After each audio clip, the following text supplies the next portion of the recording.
Job, chapitre 1. Il y avait dans le pays d'Uz un homme qui s'appelait Job.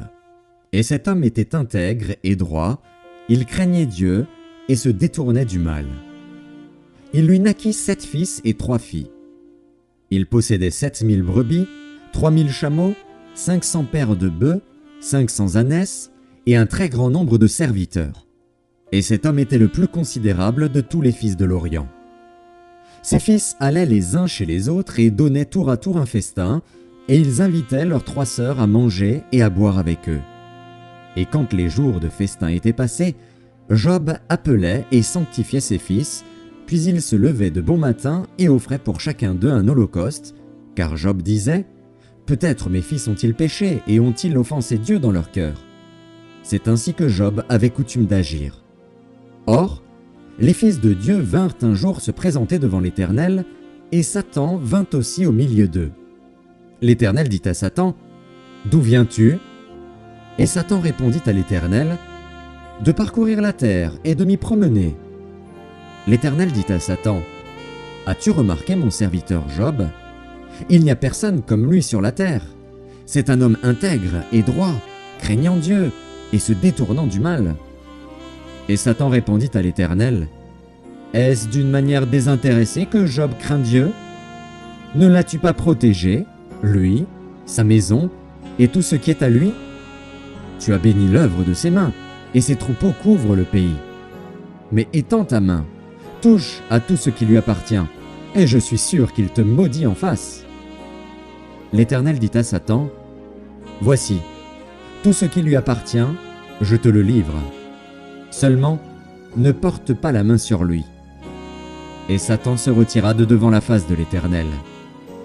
Un jour que les fils et les filles de Job mangeaient et buvaient du vin dans la maison de leur frère aîné, il arriva auprès de Job un messager qui dit « Les bœufs labouraient et les ânesses paissaient à côté d'eux. Des Sabéens se sont jetés dessus, les ont enlevés et ont passé les serviteurs au fil de l'épée. Et je me suis échappé, moi seul, pour t'en apporter la nouvelle. » Il parlait encore, lorsqu'un autre vint et dit « Le feu de Dieu est tombé du ciel, a embrasé les brebis et les serviteurs, et les a consumés. Et je me suis échappé moi seul pour t'en apporter la nouvelle. » Il parlait encore, lorsqu'un autre vint et dit « Des Chaldéens, formés en 3 bandes, se sont jetés sur les chameaux, les ont enlevés et ont passé les serviteurs au fil de l'épée. Et je me suis échappé moi seul pour t'en apporter la nouvelle. » Il parlait encore, lorsqu'un autre vint et dit « Tes fils et tes filles mangeaient et buvaient du vin dans la maison de leur frère aîné, et voici, un grand vent est venu de l'autre côté du désert et a frappé contre les 4 coins de la maison. Elle s'est écroulée sur les jeunes gens, et ils sont morts. Et je me suis échappé moi seul pour t'en apporter la nouvelle. » Alors Job se leva, déchira son manteau et se rasa la tête. Puis, se jetant par terre, il se prosterna et dit « Je suis sorti nu du sein de ma mère, et nu je retournerai dans le sein de la terre. L'Éternel a donné, et l'Éternel a ôté. Que le nom de l'Éternel soit béni. » En tout cela, Job ne pécha point et n'attribua rien d'injuste à Dieu. Job, chapitre 2. Or, les fils de Dieu vinrent un jour se présenter devant l'Éternel, et Satan vint aussi au milieu d'eux se présenter devant l'Éternel. L'Éternel dit à Satan, « D'où viens-tu » Et Satan répondit à l'Éternel, « De parcourir la terre et de m'y promener. » L'Éternel dit à Satan, « As-tu remarqué mon serviteur Job ? Il n'y a personne comme lui sur la terre. C'est un homme intègre et droit, craignant Dieu et se détournant du mal. Il demeure ferme dans son intégrité, et tu m'excites à le perdre sans motif. » Et Satan répondit à l'Éternel, « Peau pour peau. Tout ce que possède un homme, il le donne pour sa vie. Mais étends ta main, touche à ses os et à sa chair, et je suis sûr qu'il te maudit en face. » L'Éternel dit à Satan, « Voici, je te le livre. Seulement, épargne sa vie. » Et Satan se retira de devant la face de l'Éternel.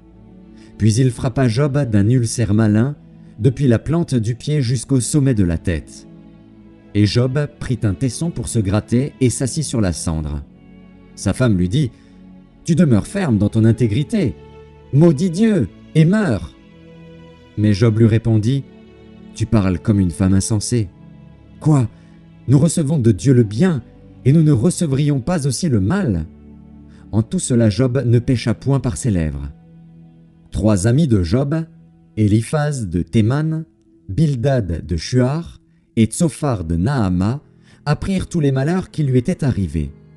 Ils se concertèrent et partirent de chez eux pour aller le plaindre et le consoler. Ayant de loin porté les regards sur lui, ils ne le reconnurent pas, et ils élevèrent la voix et pleurèrent. Ils déchirèrent leurs manteaux, et ils jetèrent de la poussière en l'air au-dessus de leur tête. Et ils se tinrent assis à terre auprès de lui 7 jours et 7 nuits, sans lui dire une parole, car ils voyaient combien sa douleur était grande. Job, chapitre 3. Après cela, Job ouvrit la bouche et maudit le jour de sa naissance. Il prit la parole et dit, « Périsse le jour où je suis né, et la nuit qui dit, « Un enfant mâle est conçu !» Ce jour, qu'il se change en ténèbres, que Dieu n'en ait point souci dans le ciel, et que la lumière ne rayonne plus sur lui. Que l'obscurité et l'ombre de la mort s'en emparent, que des nuées établissent leur demeure au-dessus de lui, et que de noirs phénomènes l'épouvantent. Cette nuit, que les ténèbres en fassent leur proie, qu'elles disparaissent de l'année, qu'elles ne soient plus comptées parmi les mois. Que cette nuit devienne stérile, que l'allégresse en soit bannie. Qu'elle soit maudite par ceux qui maudissent les jours, par ceux qui savent exciter le Léviathan. Que les étoiles de son crépuscule s'obscurcissent, qu'elle attende en vain la lumière, et qu'elle ne voit point les paupières de l'aurore. Car elle n'a pas fermé le sein qui me conçut, ni dérobé la souffrance à mes regards. Pourquoi ne suis-je pas mort dans le ventre de ma mère? Pourquoi n'ai-je pas expiré au sortir de ses entrailles? Pourquoi ai-je trouvé des genoux pour me recevoir et des mamelles pour m'allaiter? Je serai couché maintenant, je serai tranquille, je dormirai, je reposerai, avec les rois et les grands de la terre qui se bâtirent des mausolées, avec les princes qui avaient de l'or et qui remplirent d'argent leur demeure. Où je n'existerai pas, je serai comme un avorton caché, comme des enfants qui n'ont pas vu la lumière. Là ne s'agitent plus les méchants, et là se reposent ceux qui sont fatigués et sans force. Les captifs sont tous en paix, ils n'entendent pas la voix de l'oppresseur. Le petit et le grand sont là, et l'esclave n'est plus soumis à son maître. Pourquoi donne-t-il la lumière à celui qui souffre, et la vie à ceux qui ont l'amertume dans l'âme, qui espèrent en vain la mort, et qui la convoitent plus qu'un trésor, qui seraient transportés de joie et saisis d'allégresse s'ils trouvaient le tombeau? À l'homme qui ne sait où aller, et que Dieu cerne de toutes parts. Mes soupirs sont ma nourriture, et mes cris se répandent comme l'eau. Ce que je crains, c'est ce qui m'arrive. Ce que je redoute, c'est ce qui m'atteint. Je n'ai ni tranquillité, ni paix, ni repos, et le trouble s'est emparé de moi. Job, chapitre 4. Éliphaz de Théman prit la parole et dit, « Si nous osons ouvrir la bouche, en seras-tu peiné? Mais qui pourrait garder le silence? Voici, tu as souvent enseigné les autres, tu as fortifié les mains languissantes, tes paroles ont relevé ceux qui chancelaient, tu as affermi les genoux qui pliaient. Et maintenant qu'il s'agit de toi, tu faiblis. Maintenant que tu es atteint, tu te troubles. Ta crainte de Dieu n'est-elle pas ton soutien? Ton espérance, n'est-ce pas ton intégrité? Cherche dans ton souvenir. Quel est l'innocent qui a péri? Quels sont les justes qui ont été exterminés? Pour moi, je l'ai vu, ceux qui labourent l'iniquité et qui sèment l'injustice en moissonnent les fruits. Ils périssent par le souffle de Dieu, ils sont consumés par le vent de sa colère, le rugissement des lions prend fin, les dents des lionceaux sont brisées, le lion périt faute de proie, et les petits de la lionne se dispersent. Une parole est arrivée furtivement jusqu'à moi, et mon oreille en a recueilli les sons légers. Au moment où les visions de la nuit agitent la pensée, quand les hommes sont livrés à un profond sommeil, je fus saisi de frayeur et d'épouvante, et tous mes os tremblèrent. Un esprit passa près de moi. Tous mes cheveux se hérissèrent. Une figure d'un aspect inconnu était devant mes yeux, et j'entendis une voix qui murmurait doucement « L'homme serait-il juste devant Dieu? Serait-il pur devant celui qui l'a fait? Si Dieu n'a pas confiance en ses serviteurs, s'il trouve de la folie chez ses anges, combien plus chez ceux qui habitent des maisons d'argile, qui tirent leur origine de la poussière et qui peuvent être écrasés comme un vermisseau. Du matin au soir, ils sont brisés, ils périssent pour toujours, et nul n'y prend garde. Le fil de leur vie est coupé, ils meurent, et ils n'ont pas acquis la sagesse. Job, chapitre 5. Crie maintenant, qui te répondra? Auquel dessein t'adresseras-tu? L'insensé périt dans sa colère, le fou meurt dans ses emportements. J'ai vu l'insensé prendre racine, puis soudain j'ai maudit sa demeure. Plus de prospérité pour ses fils, ils sont foulés à la porte, et personne qui les délivre. Sa moisson est dévorée par des affamés, qui viennent l'enlever jusque dans les épines, et ses biens sont engloutis par des hommes altérés. Le malheur ne sort pas de la poussière, et la souffrance ne germe pas du sol. L'homme naît pour souffrir, comme l'étincelle pour voler. Pour moi, j'aurai recours à Dieu, et c'est à Dieu que j'exposerai ma cause. Il fait des choses grandes et insondables, des merveilles sans nombre. Il répand la pluie sur la terre et envoie l'eau sur les campagnes. Il relève les humbles et délivre les affligés. Il anéantit les projets des hommes rusés, et leurs mains ne peuvent les accomplir. Il prend les sages dans leur propre ruse, et les desseins des hommes artificieux sont renversés. Il rencontre les ténèbres au milieu du jour, il tâtonne en plein midi comme dans la nuit. Ainsi Dieu protège le faible contre leurs menaces, et le sauve de la main des puissants. Et l'espérance soutient le malheureux, mais l'iniquité ferme la bouche. Heureux l'homme que Dieu châtie. Ne méprise pas la correction du Tout-Puissant. Il fait la plaie, et il la bande. Il blesse, et sa main guérit.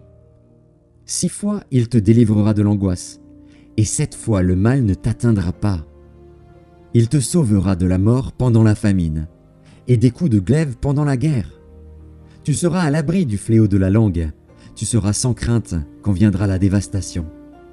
Tu te riras de la dévastation comme de la famine, et tu n'auras pas à redouter les bêtes de la terre. Car tu feras alliance avec les pierres des champs, et les bêtes de la terre seront en paix avec toi. Tu jouiras du bonheur sous ta tente, tu retrouveras tes troupeaux complets, tu verras ta postérité s'accroître, et tes rejetons se multiplier comme l'herbe des champs. Tu entreras au sépulcre dans la vieillesse, comme on emporte une gerbe en son temps. Voilà ce que nous avons reconnu, voilà ce qui est. À toi d'entendre et de mettre à profit. Job, chapitre 6. Job prit la parole et dit : Oh, s'il était possible de peser ma douleur, et si toutes mes calamités étaient sur la balance, elles seraient plus pesantes que le sable de la mer. Voilà pourquoi mes paroles vont jusqu'à la folie, car les flèches du Tout-Puissant m'ont percé, et mon âme en suce le venin. Les terreurs de Dieu se rangent en bataille contre moi.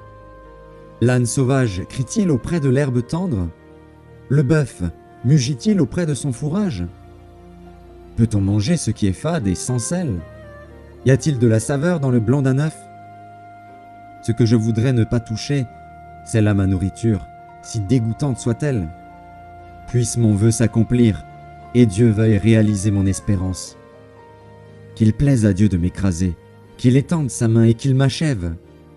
Il me restera du moins une consolation, une joie dans les maux dont il m'accable. Jamais je n'ai transgressé les ordres du Saint.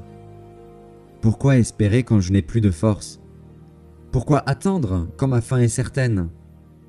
Ma force est-elle une force de pierre? Mon corps est-il d'airain? Ne suis-je pas sans ressources, et le salut n'est-il pas loin de moi? Celui qui souffre a droit à la compassion de son ami, même quand il abandonnerait la crainte du Tout-Puissant. Mes frères sont perfides comme un torrent, comme le lit des torrents qui disparaissent. Les glaçons en troublent le cours, la neige s'y précipite. Viennent les chaleurs, et ils tarissent, les feux du soleil, et leur lit demeure à sec. Les caravanes se détournent de leur chemin, s'enfoncent dans le désert, et périssent. Les caravanes de Théma fixent le regard. Les voyageurs de Séba sont pleins d'espoir. Ils sont honteux d'avoir eu confiance. Ils restent confondus quand ils arrivent. Ainsi, vous êtes comme si vous n'existiez pas. Vous voyez mon angoisse, et vous en avez horreur. Vous ai-je dit, Donnez-moi quelque chose, faites en ma faveur des présents avec vos biens, délivrez-moi de la main de l'ennemi, rachetez-moi de la main des méchants. Instruisez-moi, et je me tairai. Faites-moi comprendre en quoi j'ai péché. Que les paroles vraies sont persuasives, mais que prouvent vos remontrances? Voulez-vous donc blâmer ce que j'ai dit et ne voir que du vent dans les discours d'un désespéré? Vous accablez un orphelin, vous persécutez votre ami. Regardez-moi, je vous prie. Vous mentirai-je en face? Revenez, ne soyez pas injuste. Revenez et reconnaissez mon innocence. Y a-t-il de l'iniquité sur ma langue? Et ma bouche ne discerne-t-elle pas le mal? Job, chapitre 7. Le sort de l'homme sur la terre est celui d'un soldat, et ses jours sont ceux d'un mercenaire. Comme l'esclave soupire après l'ombre, comme l'ouvrier attend son salaire, ainsi j'ai pour partage des mois de douleur, j'ai pour mon lot des nuits de souffrance. Je me couche et je dis, quand me lèverai-je? Quand finira la nuit? Et je suis rassasié d'agitation jusqu'au point du jour. Mon corps se couvre de verre et d'une croûte terreuse, ma peau se crevasse et se dissout. Mes jours sont plus rapides que la navette du tisserand, ils s'évanouissent, plus d'espérance. Souviens-toi que ma vie est un souffle. Mes yeux ne reverront pas le bonheur. L'œil qui me regarde ne me regardera plus. Ton œil me cherchera et je ne serai plus. Comme la nuée se dissipe et s'en va, celui qui descend au séjour des morts ne remontera pas. Il ne reviendra plus dans sa maison, et le lieu qu'il habitait ne le connaîtra plus. C'est pourquoi je ne retiendrai point ma bouche. Je parlerai dans l'angoisse de mon cœur. Je me plaindrai dans l'amertume de mon âme. Suis-je une mer ou un monstre marin pour que tu établisses tes gardes autour de moi? Quand je dis « mon lit me soulagera, ma couche calmera mes douleurs », c'est alors que tu m'effrayes par des songes, que tu m'épouvantes par des visions. Ah, je voudrais être étranglé, je voudrais la mort plutôt que ces eaux. Je les méprise. Je ne vivrai pas toujours. Laisse-moi, car ma vie n'est qu'un souffle. Qu'est-ce que l'homme pour que tu en fasses tant de cas, pour que tu daignes prendre garde à lui, pour que tu le visites tous les matins, pour que tu l'éprouves à tous les instants? Quand cesseras-tu d'avoir le regard sur moi? Quand me laisseras-tu le temps d'avaler ma salive? Si j'ai péché, qu'ai-je pu te faire, gardien des hommes? Pourquoi me mettre en butte à tes traits? Pourquoi me rendre à charge à moi-même? Que ne pardonnes-tu mon péché et que n'oublies-tu mon iniquité? Car je vais me coucher dans la poussière. Tu me chercheras et je ne serai plus. Job, chapitre 8. Bildad de Shuar prit la parole et dit: Jusqu'à quand veux-tu discourir de la sorte? Et les paroles de ta bouche seront-elles un vent impétueux? Dieu renverserait-il le droit? Le Tout-Puissant renverserait-il la justice? Si tes fils ont péché contre lui, il les a livrés à leurs péchés. Mais toi, si tu as recours à Dieu, si tu implores le Tout-Puissant, si tu es juste et droit, certainement alors il veillera sur toi et rendra le bonheur à ton innocente demeure.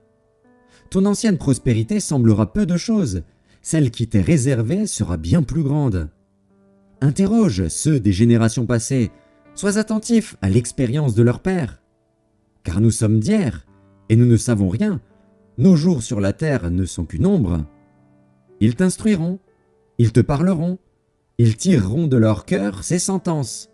Le jonc croît-il sans marais? Le roseau croît-il sans humidité? Encore vert et sans qu'on le coupe, il sèche plus vite que toutes les herbes. Ainsi arrive-t-il à tous ceux qui oublient Dieu, et l'espérance de l'impie périra. Son assurance est brisée, son soutien est une toile d'araignée. Il s'appuie sur sa maison, et elle n'est pas ferme. Il s'y cramponne, et elle ne résiste pas. Dans toute sa vigueur, en plein soleil, il étend ses rameaux sur son jardin. Il entrelace ses racines parmi les pierres, il pénètre jusque dans les murailles. L'arrache-t-on du lieu qu'il occupe? Ce lieu le renie. Je ne t'ai point connu. Tels sont les délices que ses voies lui procurent. Puis sur le même sol, d'autres s'élèvent après lui. Non, Dieu ne rejette point l'homme intègre, et il ne protège point les méchants. Il remplira ta bouche de cris de joie, et tes lèvres de chants d'allégresse. Tes ennemis seront couverts de honte. La tente des méchants disparaîtra. Job, chapitre 9. Job prit la parole et dit : Je sais bien qu'il en est ainsi. Comment l'homme serait-il juste devant Dieu ? S'il voulait contester avec lui, sur 1000 choses il ne pourrait répondre à une seule. À lui la sagesse et la toute-puissance. Qui lui résisterait impunément ? Il transporte soudain les montagnes, il les renverse dans sa colère. Il secoue la terre sur sa base, et ses colonnes sont ébranlées. Il commande au soleil, et le soleil ne paraît pas. Il met un sceau sur les étoiles. Seul, il étend les cieux, il marche sur les hauteurs de la mer. Il a créé la grande ours, l'Orion et les Pléiades, et les étoiles des régions australes. Il fait des choses grandes et insondables, des merveilles sans nombre. Voici, il passe près de moi, et je ne le vois pas. Il s'en va, et je ne l'aperçois pas. S'il enlève, qui s'y opposera ? Qui lui dira : Que fais-tu ? Dieu ne retire point sa colère. Sous lui s'inclinent les appuis de l'orgueil. Et moi, comment lui répondre ? Quelle parole choisir ? Quand je serai juste, je ne répondrai pas. Je ne puis qu'implorer mon juge. Et quand il m'exaucerait, si je l'invoque, je ne croirais pas qu'il eût écouté ma voix, lui qui m'assaille comme par une tempête, qui multiplie sans raison mes blessures, qui ne me laisse pas respirer, qui me rassasie d'amertume. Recourir à la force ? Il est tout-puissant. À la justice ? Qui me fera comparaître ? Suis-je juste ? Ma bouche me condamnera. Suis-je innocent ? Il me déclarera coupable. Innocent. Je le suis, mais je ne tiens pas à la vie. Je méprise mon existence. Qu'importe après tout, car, j'ose le dire, il détruit l'innocent comme le coupable. Si du moins le fléau donnait soudain la mort, mais il se rit des épreuves de l'innocent. La terre est livrée aux mains de l'impie. Il voile la face des juges. Si ce n'est pas lui, qui est-ce donc ? Mes jours sont plus rapides qu'un courrier. Il fuit sans avoir vu le bonheur. Il passe comme les navires de jonc, comme l'aigle qui fond sur sa proie. Si je dis : je veux oublier mes souffrances, laisser ma tristesse, reprendre courage, je suis effrayé de toutes mes douleurs. Je sais que tu ne me tiendras pas pour innocent. Je serai jugé coupable. Pourquoi me fatiguer en vain ? Quand je me laverai dans la neige, quand je purifierai mes mains avec du savon, tu me plongerais dans la fange, et mes vêtements m'auraient en horreur. Il n'est pas un homme comme moi, pour que je lui réponde, pour que nous allions ensemble en justice. Il n'y a pas entre nous d'arbitre qui pose sa main sur nous deux. Qu'il retire sa verge de dessus moi, que ces terreurs ne me troublent plus. Alors je parlerai et je ne le craindrai pas. Autrement, je ne suis point à moi-même. Job, chapitre 10. Mon âme est dégoûtée de la vie. Je donnerai cours à ma plainte. Je parlerai dans l'amertume de mon âme. Je dis à Dieu : ne me condamne pas. Fais-moi savoir pourquoi tu me prends à partie. Te paraît-il bien de maltraiter, de repousser l'ouvrage de tes mains et de faire briller ta faveur sur le conseil des méchants ? As-tu des yeux de chair ? Vois-tu comme voit un homme ? Tes jours sont-ils comme les jours de l'homme, et tes années comme ses années, pour que tu recherches mon iniquité, pour que tu t'enquières de mon péché, sachant bien que je ne suis pas coupable, et que nul ne peut me délivrer de ta main. Tes mains m'ont formé, elles m'ont créé, elles m'ont fait tout entier, et tu me détruirais. Souviens-toi que tu m'as façonné comme de l'argile. Voudrais-tu de nouveau me réduire en poussière ? Ne m'as-tu pas coulé comme du lait ?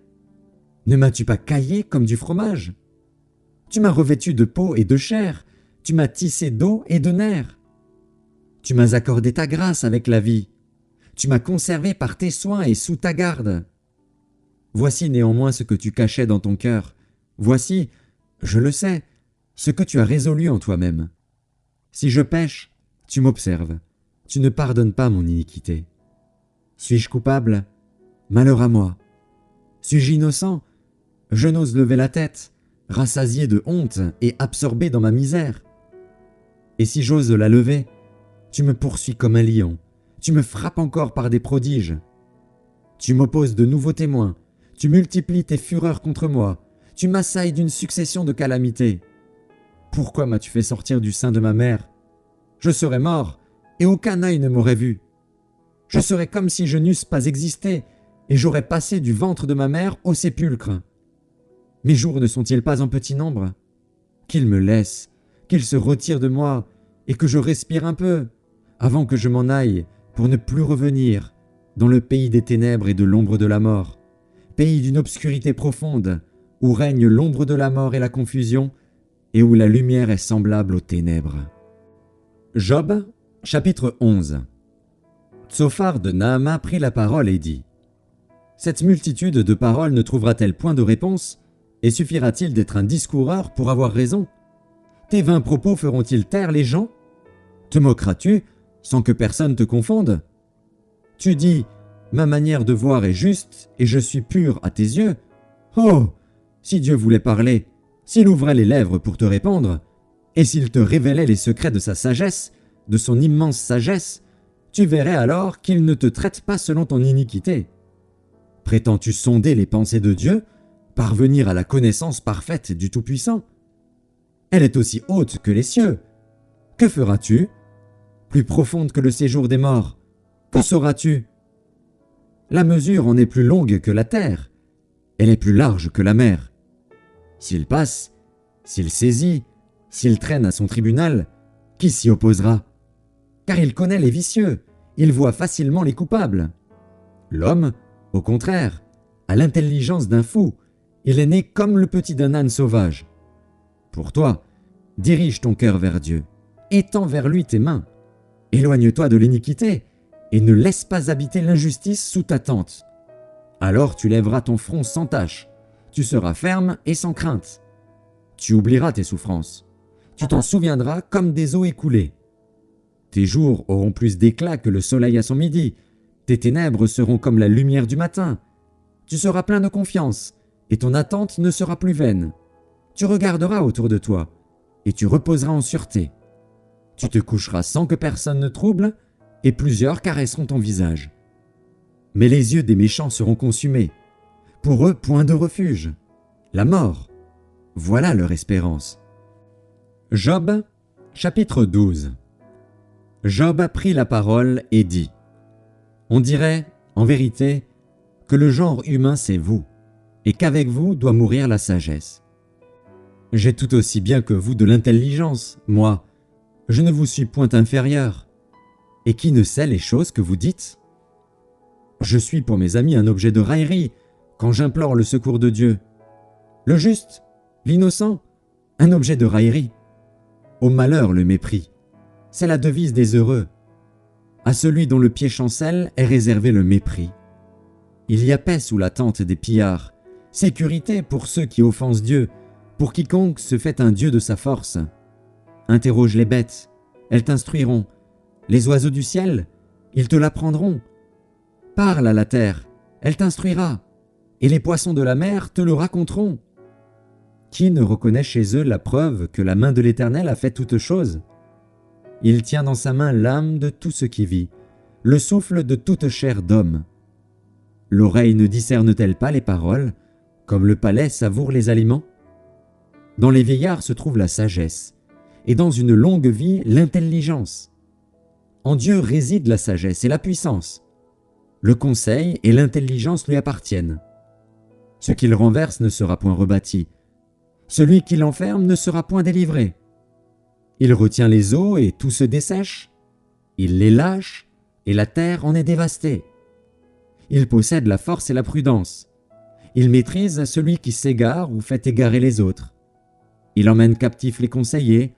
Il trouble la raison des juges. Il délie la ceinture des rois. Il met une corde autour de leurs reins. Il emmène captifs les sacrificateurs. Il fait tomber les puissants. Il ôte la parole à ceux qui ont de l'assurance. Il prive de jugement les vieillards. Il verse le mépris sur les grands. Il relâche la ceinture des forts. Il met à découvert ce qui est caché dans les ténèbres. Il produit à la lumière l'ombre de la mort. Il donne de l'accroissement aux nations, et il les anéantit. Il les étend au loin, et il les ramène dans leurs limites. Il enlève l'intelligence aux chefs des peuples, il les fait errer dans les déserts sans chemin. Il tâtonne dans les ténèbres, et ne voit pas clair. Il les fait errer comme des gens ivres. Job, chapitre 13.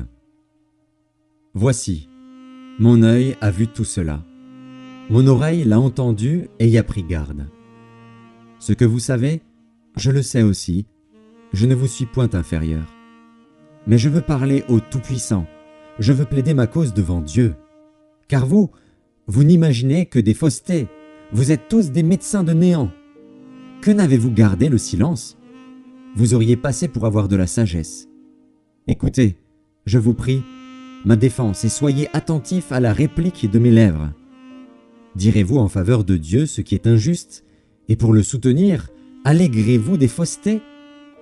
Voulez-vous avoir égard à sa personne? Voulez-vous plaider pour Dieu? S'il vous sonde, vous approuvera-t-il? Ou le tromperez-vous comme on trompe un homme? Certainement il vous condamnera, si vous n'agissez en secret que par égard pour sa personne. Sa majesté ne vous épouvantera-t-elle pas? Sa terreur ne tombera-t-elle pas sur vous? Vos sentences sont des sentences de cendre, vos retranchements sont des retranchements de boue. Taisez-vous, laissez-moi, je veux parler. Il m'en arrivera ce qu'il pourra. Pourquoi saisirais-je ma chair entre les dents? J'exposerai plutôt ma vie. Voici, il me tuera, je n'ai rien à espérer, mais devant lui je défendrai ma conduite. Cela même peut servir à mon salut, car un impie n'ose paraître en sa présence. Écoutez, écoutez mes paroles, prêtez l'oreille à ce que je vais dire. Me voici prêt à plaider ma cause. Je sais que j'ai raison. Quelqu'un disputera-t-il contre moi? Alors je me tais, et je veux mourir. Seulement, accorde-moi 2 choses, et je ne me cacherai pas de loin de ta face. Retire ta main de dessus moi, et que tes terreurs ne me troublent plus. Puis appelle, et je répondrai. Ou si je parle, réponds-moi. Quel est le nombre de mes iniquités et de mes péchés? Fais-moi connaître mes transgressions et mes péchés. Pourquoi caches-tu ton visage et me prends-tu pour ton ennemi? Veux-tu frapper une feuille agitée? Veux-tu poursuivre une paille desséchée? Pourquoi m'infliger d'amères souffrances, me punir pour des fautes de jeunesse? Pourquoi mettre mes pieds dans les ceps, surveiller tous mes mouvements, tracer une limite à mes pas, quand mon corps tombe en pourriture, comme un vêtement que dévore la teigne? Job, chapitre 14. L'homme naît de la femme. Sa vie est courte, sans cesse agitée. Il naît, il est coupé comme une fleur, il fuit et disparaît comme une ombre. Et c'est sur lui que tu as l'œil ouvert, et tu me fais aller en justice avec toi. Comment d'un être souillé sortira-t-il un homme pur? Il n'en peut sortir aucun. Si ses jours sont fixés, si tu as compté ses mois, si tu en as marqué le terme qu'il ne saurait franchir, détourne de lui les regards et donne-lui du relâche, pour qu'il ait au moins la joie du mercenaire à la fin de sa journée. Un arbre a de l'espérance. Quand on le coupe, il repousse, il produit encore des rejetons. Quand sa racine a vieilli dans la terre, quand son tronc meurt dans la poussière, il reverdit à l'approche de l'eau, il pousse des branches comme une jeune plante. Mais l'homme meurt, et il perd sa force. L'homme expire. Et où est-il? Les eaux des lacs s'évanouissent, les fleuves tarissent et se dessèchent. Ainsi l'homme se couche et ne se relèvera plus. Il ne se réveillera pas tant que les cieux subsisteront, il ne sortira pas de son sommeil. Oh, si tu voulais me cacher dans le séjour des morts, m'y tenir à couvert jusqu'à ce que ta colère fût passée, et me fixer un terme auquel tu te souviendras de moi. Si l'homme, une fois mort, pouvait revivre, j'aurais de l'espoir tout le temps de mes souffrances, jusqu'à ce que mon état vînt à changer. Tu appellerais alors, et je te répondrais, tu languirais après l'ouvrage de tes mains. Mais aujourd'hui tu comptes mes pas, tu as l'œil sur mes péchés. Mes transgressions sont scellées en un faisceau, et tu imagines des iniquités à ma charge. La montagne s'écroule et périt, le rocher disparaît de sa place, la pierre est broyée par les eaux, et la terre emportée par leur courant. Ainsi tu détruis l'espérance de l'homme. Tu es sans cesse à l'assaillir, et il s'en va. Tu le défigures, puis tu le renvoies. Que ses fils soient honorés, il n'en sait rien. Qu'il soit dans l'abaissement, il l'ignore. C'est pour lui seul qu'il éprouve de la douleur en son corps. C'est pour lui seul qu'il ressent de la tristesse en son âme. Job, chapitre 15. Éliphaz de Théman prit la parole et dit : Le sage répond-il par un vain savoir ? Se gonfle-t-il la poitrine du vent d'Orient ?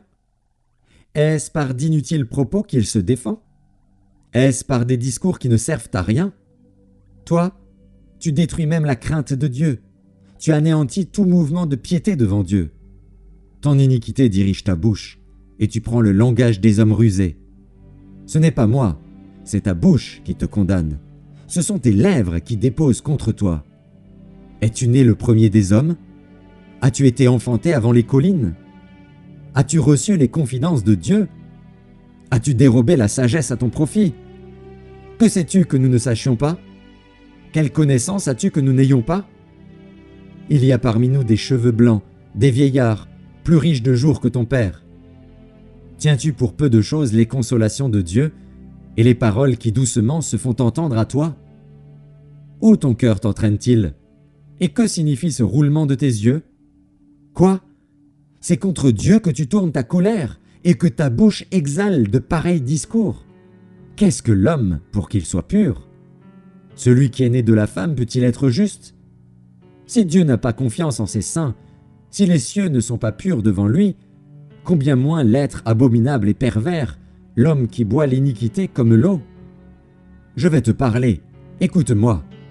Je raconterai ce que j'ai vu, ce que les sages ont fait connaître, ce qu'ils ont révélé, l'ayant appris de leur père. À eux seuls appartenait le pays, et parmi eux nul étranger n'était encore venu. Le méchant passe dans l'angoisse tous les jours de sa vie, toutes les années qui sont le partage de l'impie. La voix de la terreur retentit à ses oreilles.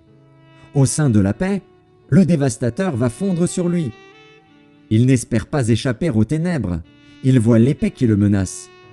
Il court çà et là pour chercher du pain, il sait que le jour des ténèbres l'attend. La détresse et l'angoisse l'épouvantent, elle l'assaille comme un roi prêt à combattre. Car il a levé la main contre Dieu, il a bravé le Tout-Puissant. Il a eu l'audace de courir à lui sous le dos épais de ses boucliers. Il avait le visage couvert de graisse, les flancs chargés d'embonpoint. Et il habite des villes détruites, des maisons abandonnées, sur le point de tomber en ruine. Il ne s'enrichira plus, sa fortune ne se relèvera pas, sa prospérité ne s'étendra plus sur la terre.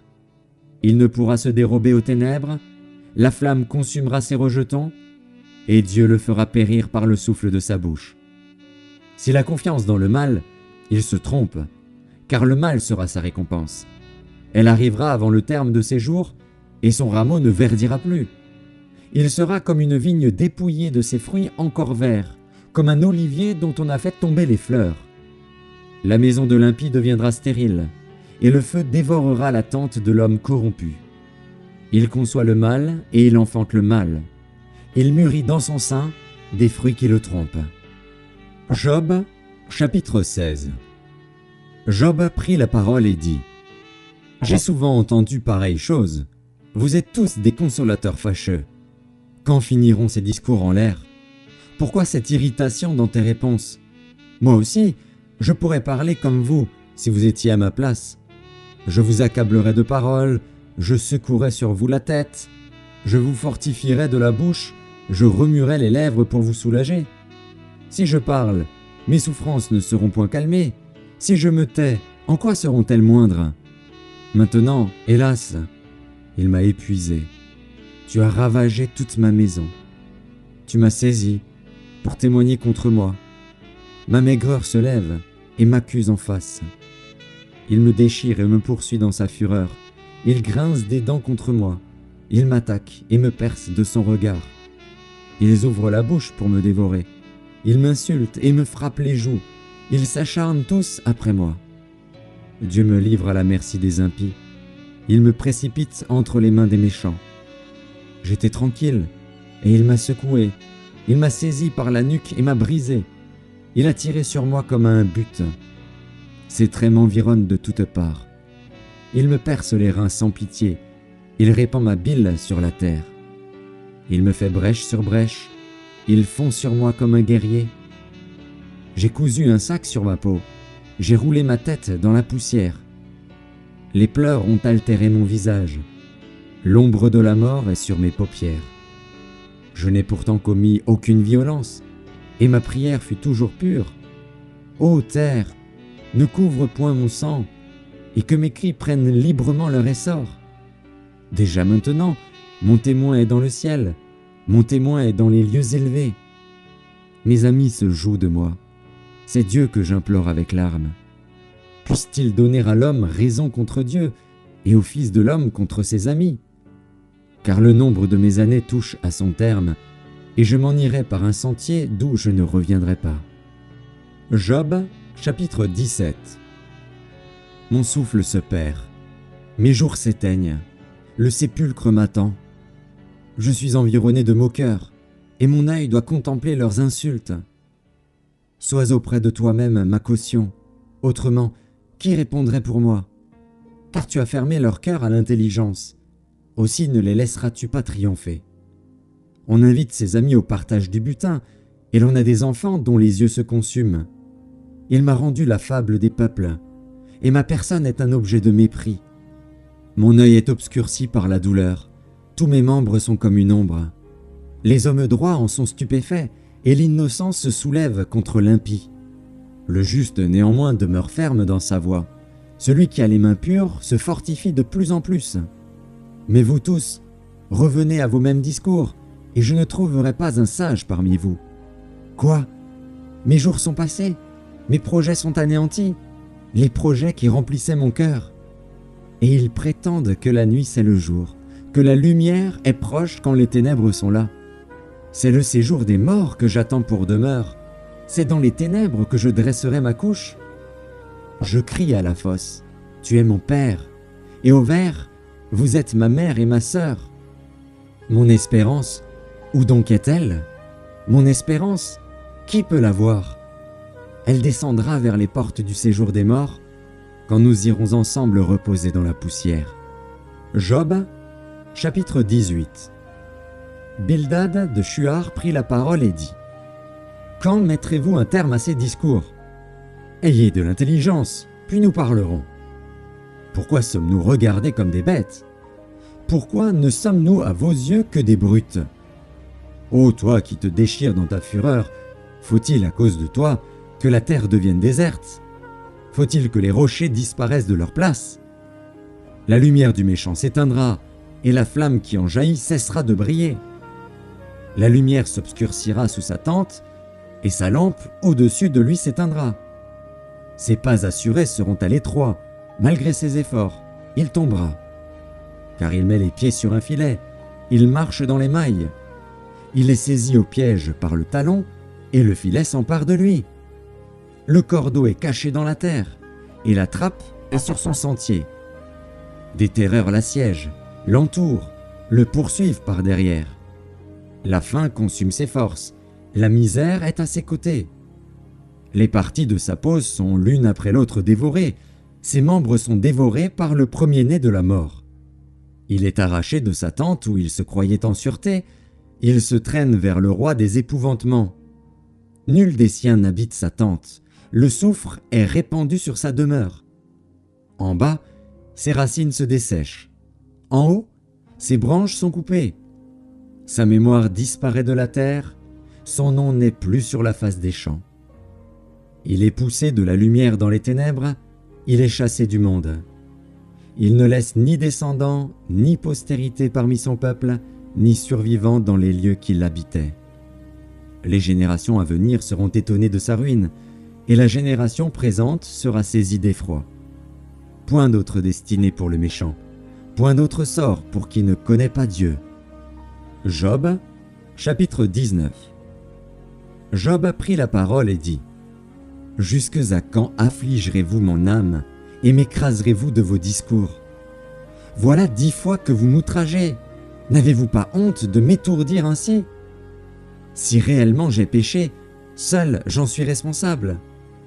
Pensez-vous me traiter avec hauteur? Pensez-vous démontrer que je suis coupable? Sachez alors que c'est Dieu qui me poursuit et qui m'enveloppe de son filet. Voici, je crie à la violence, et nul ne répond. J'implore justice, et point de justice. Il m'a fermé toute issue, et je ne puis passer. Il a répandu des ténèbres sur mes sentiers. Il m'a dépouillé de ma gloire. Il a enlevé la couronne de ma tête. Il m'a brisé de toutes parts, et je m'en vais. Il a arraché mon espérance comme un arbre. Il s'est enflammé de colère contre moi. Il m'a traité comme l'un de ses ennemis. Ses troupes se sont de concert mises en marche. Elles se sont frayées leur chemin jusqu'à moi. Elles ont campé autour de ma tente. Il a éloigné de moi mes frères, et mes amis se sont détournés de moi. Je suis abandonné de mes proches, je suis oublié de mes intimes. Je suis un étranger pour mes serviteurs et mes servantes. Je ne suis plus à leurs yeux qu'un inconnu. J'appelle mon serviteur, et il ne répond pas. Je le supplie de ma bouche, et c'est en vain. Mon humeur est à charge à ma femme, et ma plainte au fils de mes entrailles. Je suis méprisé même par des enfants. Si je me lève, je reçois leurs insultes. Ceux que j'avais pour confidents m'ont en horreur. Ceux que j'aimais se sont tournés contre moi. Mes os sont attachés à ma peau et à ma chair. Il ne me reste que la peau des dents. Ayez pitié de moi, vous, mes amis, car la main de Dieu m'a frappé. Pourquoi me poursuivre comme Dieu me poursuit? Pourquoi vous montrer insatiable de ma chair? Oh, je voudrais que mes paroles fussent écrites, qu'elles fussent écrites dans un livre. Je voudrais qu'avec un burin de fer et avec du plomb, elles fussent pour toujours gravées dans le roc. Mais je sais que mon Rédempteur est vivant, et qu'il se lèvera le dernier sur la terre. Quand ma peau sera détruite, il se lèvera. Quand je n'aurai plus de chair, je verrai Dieu. Je le verrai, et il me sera favorable. Mes yeux le verront, et non ceux d'un autre. Mon âme languit d'attente au-dedans de moi. Vous direz alors, pourquoi le poursuivions-nous? Car la justice de ma cause sera reconnue. Craignez pour vous le glaive. Les châtiments par le glaive sont terribles. Et sachez qu'il y a un jugement. Job, chapitre 20. Tsophar de Naama prit la parole et dit: Mes pensées me forcent à répondre, et mon agitation ne peut se contenir. J'ai entendu des reproches qui m'outragent. Le souffle de mon intelligence donnera la réplique. Ne sais-tu pas que, de tout temps, depuis que l'homme a été placé sur la terre, le triomphe des méchants a été court, et la joie de l'impie momentanée? Quand il s'élèverait jusqu'aux cieux, et que sa tête toucherait aux nues, il périra pour toujours comme son ordure, et ceux qui le voyaient diront: Où est-il? Il s'envolera comme un songe, et on ne le trouvera plus. Il disparaîtra comme une vision nocturne. L'œil qui le regardait ne le regardera plus. Le lieu qu'il habitait ne l'apercevra plus. Ses fils seront assaillis par les pauvres, et ses mains restitueront ce qu'il a pris par violence. La vigueur de la jeunesse, qui remplissait ses membres, aura sa couche avec lui dans la poussière.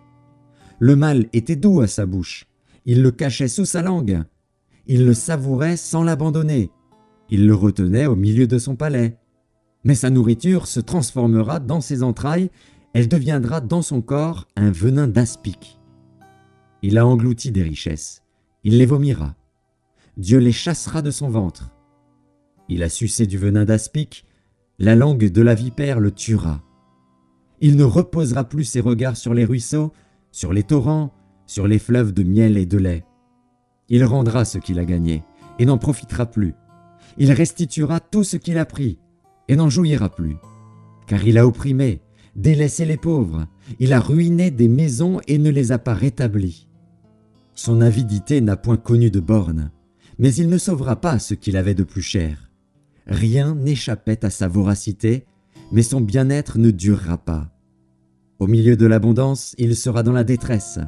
la main de tous les misérables se lèvera sur lui. Et voici, pour lui remplir le ventre, Dieu enverra sur lui le feu de sa colère et le rassasiera par une pluie de traits. S'il échappe aux armes de fer, l'arc d'airain le transpercera. Il arrache de son corps le trait, qui étincelle au sortir de ses entrailles, et il est en proie aux terreurs de la mort. Toutes les calamités sont réservées à ses trésors.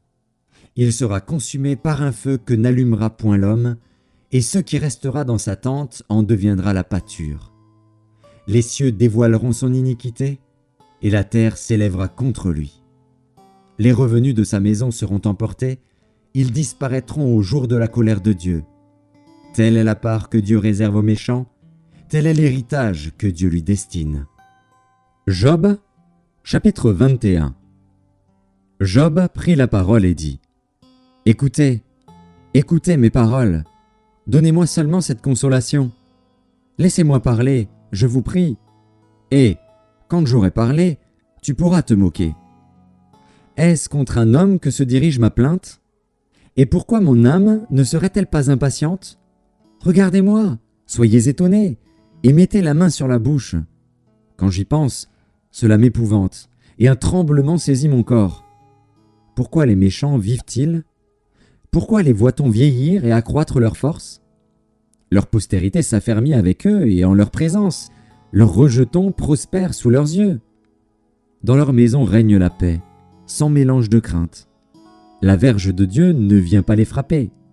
Leurs taureaux sont vigoureux et féconds, leurs génisses conçoivent et n'avortent point.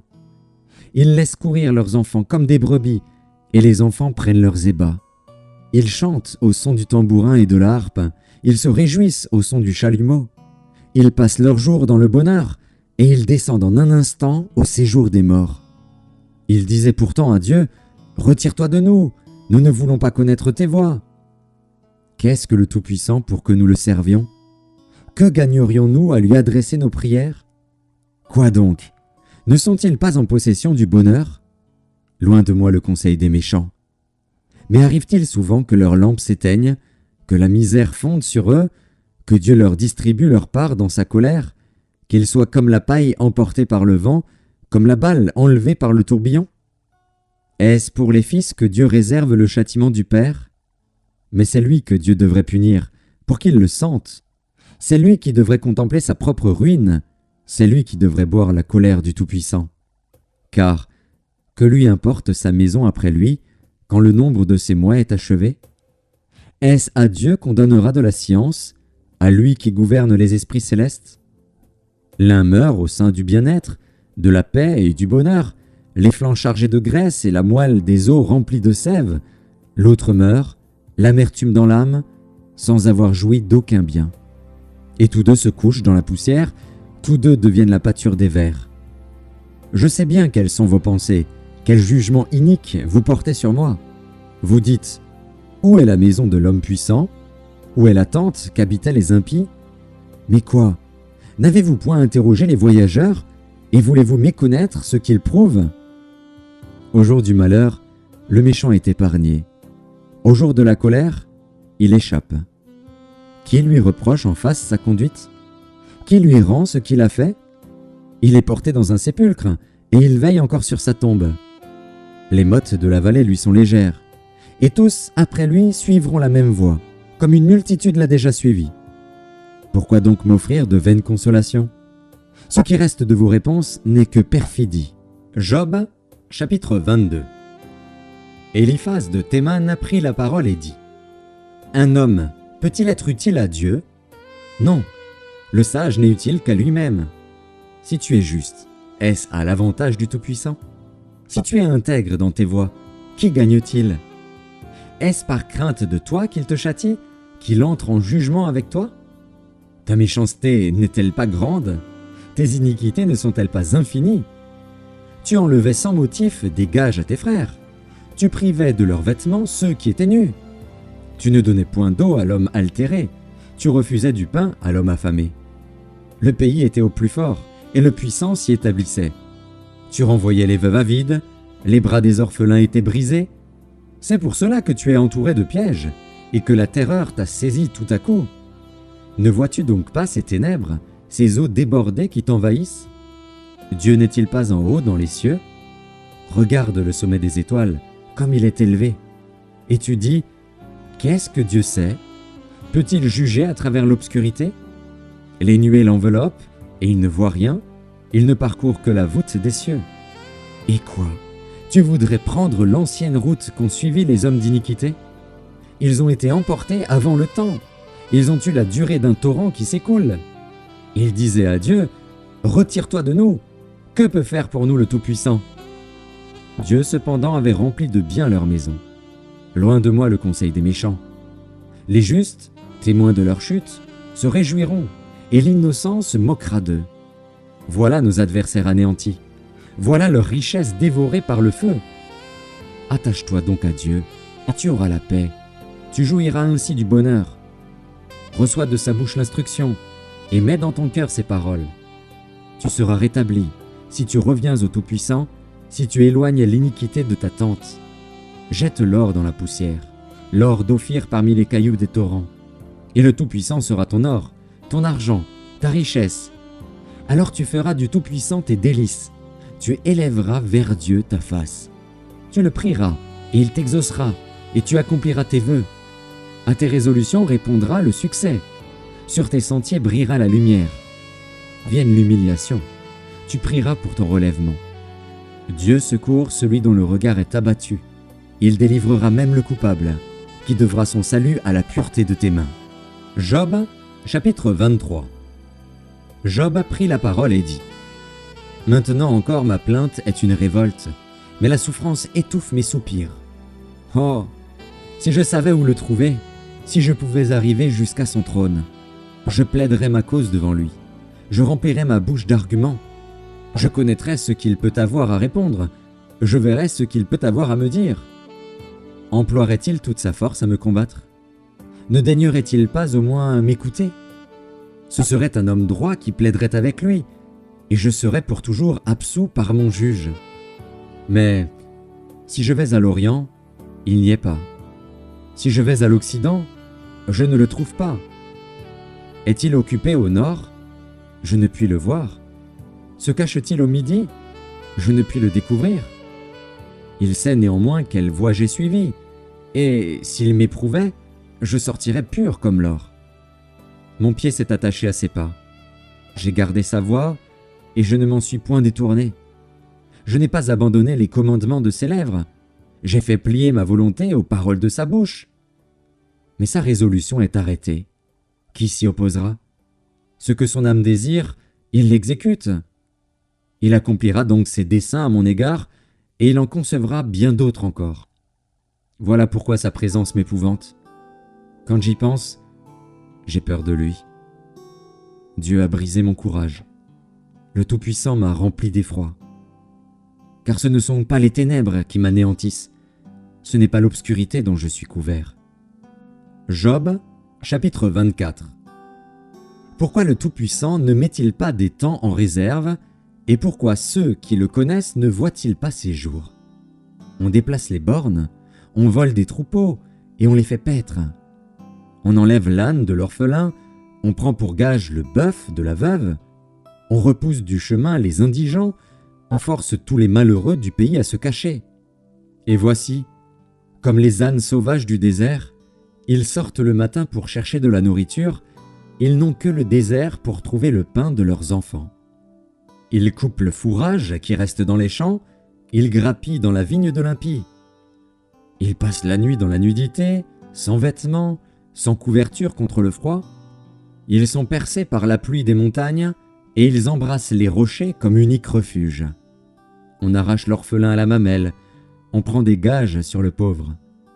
Ils vont tout nus, sans vêtements. Ils sont affamés, et ils portent les gerbes. Dans les enclos de l'impie, ils font de l'huile, ils foulent le pressoir, et ils ont soif. Dans les villes s'exhalent les soupirs des mourants, l'âme des blessés jette des cris, et Dieu ne prend pas garde à ces infamies. D'autres sont ennemis de la lumière, ils n'en connaissent pas les voies, ils n'en pratiquent pas les sentiers. L'assassin se lève au point du jour, tue le pauvre et l'indigent, et il dérobe pendant la nuit. L'œil de l'adultère épie le crépuscule. Personne ne me verra, dit-il, et il met un voile sur sa figure. La nuit, ils forcent les maisons. Le jour, ils se tiennent enfermés. Ils ne connaissent pas la lumière. Pour eux, le matin, c'est l'ombre de la mort. Ils en éprouvent toutes les terreurs. Et quoi? L'impie est d'un poids léger sur la face des eaux. Il n'a sur la terre qu'une part maudite. Il ne prend jamais le chemin des vignes. Comme la sécheresse et la chaleur absorbent les eaux de la neige, ainsi le séjour des morts engloutit ceux qui pêchent. Quoi? Le sein maternel l'oublie. Les vers en font leur délice. On ne se souvient plus de lui. L'impie est brisé comme un arbre. Lui qui dépouille la femme stérile et sans enfant, lui qui ne répand aucun bienfait sur la veuve. Non, Dieu par sa force prolonge les jours des violents, et les voilà debout quand ils désespéraient de la vie. Il leur donne de la sécurité et de la confiance. Il a les regards sur leur voie. Ils se sont élevés, et en un instant, ils ne sont plus. Ils tombent, ils meurent comme tous les hommes. Ils sont coupés comme la tête des épis. S'il n'en est pas ainsi, qui me démentira? Qui réduira mes paroles à néant? Job, chapitre 25. Bildad de Shuar prit la parole et dit : La puissance et la terreur appartiennent à Dieu. Il fait régner la paix dans ses hautes régions. Ses armées ne sont-elles pas innombrables? Sur qui sa lumière ne se lève-t-elle pas? Comment l'homme serait-il juste devant Dieu? Comment celui qui est né de la femme serait-il pur? Voici, la lune même n'est pas brillante, et les étoiles ne sont pas pures à ses yeux. Combien moins l'homme, qui n'est qu'un ver, le fils de l'homme, qui n'est qu'un vermisseau. Job, chapitre 26. Job prit la parole et dit : Comme tu sais bien venir en aide à la faiblesse, comme tu prêtes secours aux bras sans force, quel bon conseil tu donnes à celui qui manque d'intelligence, quelle abondance de sagesse tu fais paraître. À qui s'adressent tes paroles? Et qui est-ce qui t'inspire? Devant Dieu, les ombres tremblent au-dessous des eaux et de leurs habitants. Devant lui, le séjour des morts est nu. L'abîme n'a point de voile. Il étend le septentrion sur le vide. Il suspend la terre sur le néant. Il renferme les eaux dans ses nuages, et les nuages n'éclatent pas sous leur poids. Il couvre la face de son trône. Il répand sur lui sa nuée. Il a tracé un cercle à la surface des eaux, comme limite entre la lumière et les ténèbres. Les colonnes du ciel s'ébranlent et s'étonnent à sa menace. Par sa force, il soulève la mer, par son intelligence, il en brise l'orgueil. Son souffle donne au ciel la sérénité, sa main transperce le serpent fuyard. Ce sont là les bords de ses voies, c'est le bruit léger qui nous en parvient. Mais qui entendra le tonnerre de sa puissance? Job, chapitre 27. Job prit de nouveau la parole sous forme sentencieuse et dit : Dieu qui me refuse justice est vivant. Le Tout-Puissant qui remplit mon âme d'amertume est vivant. Aussi longtemps que j'aurai ma respiration et que le souffle de Dieu sera dans mes narines, mes lèvres ne prononceront rien d'injuste, ma langue ne dira rien de faux. Loin de moi la pensée de vous donner raison. Jusqu'à mon dernier soupir, je défendrai mon innocence. Je tiens à me justifier, et je ne faiblirai pas. Mon cœur ne me fait de reproches sur aucun de mes jours. Que mon ennemi soit comme le méchant, et mon adversaire comme l'impie. Quelle espérance reste-t-il à l'impie quand Dieu coupe le fil de sa vie, quand il lui retire son âme? Est-ce que Dieu écoute ses cris quand l'angoisse vient l'assaillir? Fait-il du Tout-Puissant ses délices? Adresse-t-il en tout temps ses prières à Dieu? Je vous enseignerai les voies de Dieu. Je ne vous cacherai pas les desseins du Tout-Puissant. Mais vous les connaissez, et vous êtes d'accord. Pourquoi donc vous laisser aller à de vaines pensées? Voici la part que Dieu réserve aux méchants, l'héritage que le Tout-Puissant destine à l'impie. S'il a des fils en grand nombre, c'est pour le glaive, et ses rejetons manquent de pain. Ceux qui échappent sont enterrés par la peste, et leurs veuves ne les pleurent pas. S'il amasse l'argent comme la poussière, s'il entasse les vêtements comme la boue, c'est lui qui entasse, mais c'est le juste qui se revêt, c'est l'homme intègre qui a l'argent en partage. Sa maison est comme celle que bâtit la teigne, comme la cabane que fait un gardien. Il se couche riche, et il meurt dépouillé. Il ouvre les yeux et tout a disparu. Les terreurs le surprennent comme des eaux. Un tourbillon l'enlève au milieu de la nuit. Le vent d'Orient l'emporte et il s'en va. Il l'arrache violemment de sa demeure. Dieu lance sans pitié des traits contre lui et le méchant voudrait fuir pour les éviter. On bat des mains à sa chute et on le siffle à son départ. Job, chapitre 28. Il y a pour l'argent une mine d'où on le fait sortir, et pour l'or un lieu d'où on l'extrait pour l'affiner. Le fer se tire de la poussière, et la pierre se fond pour produire l'airain. L'homme fait cesser les ténèbres, il explore, jusque dans les endroits les plus profonds, les pierres cachées dans l'obscurité et dans l'ombre de la mort. Il creuse un puits loin des lieux habités, ses pieds ne lui sont plus en aide, et il est suspendu, balancé, loin des humains. La terre, d'où sort le pain, est bouleversée dans ses entrailles comme par le feu. Ces pierres contiennent du saphir, et l'on y trouve de la poudre d'or. L'oiseau de proie n'en connaît pas le sentier, l'œil du vautour ne l'a point aperçu. Les plus fiers animaux ne l'ont point foulé, le lion n'y a jamais passé. L'homme porte sa main sur le roc, il renverse les montagnes depuis la racine. Il ouvre des tranchées dans les rochers, et son œil contemple tout ce qu'il y a de précieux. Il arrête l'écoulement des eaux, et il produit à la lumière ce qui est caché. Mais la sagesse, où se trouve-t-elle? Où est la demeure de l'intelligence? L'homme n'en connaît point le prix. Elle ne se trouve pas dans la terre des vivants. L'abîme dit, elle n'est point en moi, et la mer dit, elle n'est point en moi. Elle ne se donne pas contre de l'or pur, elle ne s'achète pas au poids de l'argent. Elle ne se pèse pas contre l'or d'Ophir, ni contre le précieux onyx, ni contre le saphir. Elle ne peut se comparer à l'or ni au verre, elle ne peut s'échanger pour un vase d'or fin. Le corail et le cristal ne sont rien auprès d'elle. La sagesse vaut plus que les perles. La topaze d'Éthiopie n'est point son égale, et l'or pur n'entre pas en balance avec elle. D'où vient donc la sagesse? Où est la demeure de l'intelligence? Elle est cachée aux yeux de tout vivant, elle est cachée aux oiseaux du ciel. Le gouffre et la mort disent, nous en avons entendu parler. C'est Dieu qui en sait le chemin, c'est lui qui en connaît la demeure. Car il voit jusqu'aux extrémités de la terre, il aperçoit tout sous les cieux. Quand il régla le poids du vent, et qu'il fixa la mesure des eaux, quand il donna des lois à la pluie, et qu'il traça la route de l'éclair et du tonnerre, alors il vit la sagesse et la manifesta. Il en posa les fondements et la mit à l'épreuve. Puis il dit à l'homme, voici, la crainte du Seigneur, c'est la sagesse. S'éloigner du mal, c'est l'intelligence. Job, chapitre 29. Job prit de nouveau la parole sous forme sentencieuse et dit, oh, que ne puis-je être comme au mois du passé, comme au jour où Dieu me gardait, quand sa lampe brillait sur ma tête et que sa lumière me guidait dans les ténèbres? Que ne suis-je comme au jour de ma vigueur, où Dieu veillait en ami sur ma tente, quand le Tout-Puissant était encore avec moi et que mes enfants m'entouraient? Quand mes pieds se baignaient dans la crème et que le rocher répandait près de moi des ruisseaux d'huile? Si je sortais pour aller à la porte de la ville, et si je me faisais préparer un siège dans la place, les jeunes gens se retiraient à mon approche, les vieillards se levaient et se tenaient debout. Les princes arrêtaient leur discours et mettaient la main sur leur bouche. La voix des chefs se taisait, et leur langue s'attachait à leur palais. L'oreille qui m'entendait me disait heureux, l'œil qui me voyait me rendait témoignage, car je sauvais le pauvre qui implorait du secours, et l'orphelin qui manquait d'appui.